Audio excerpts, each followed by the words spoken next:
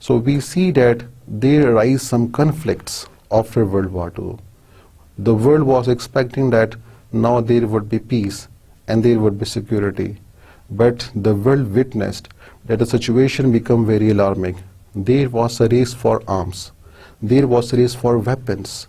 And the situation was getting very close to a nuclear war. The world was very close to destruction.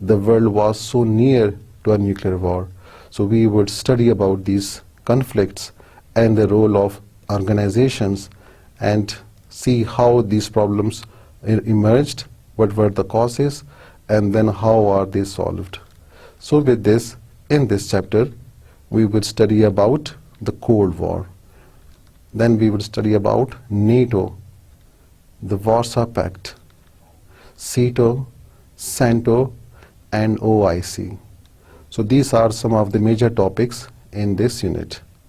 Let's begin our chapter with the first one called Cold War.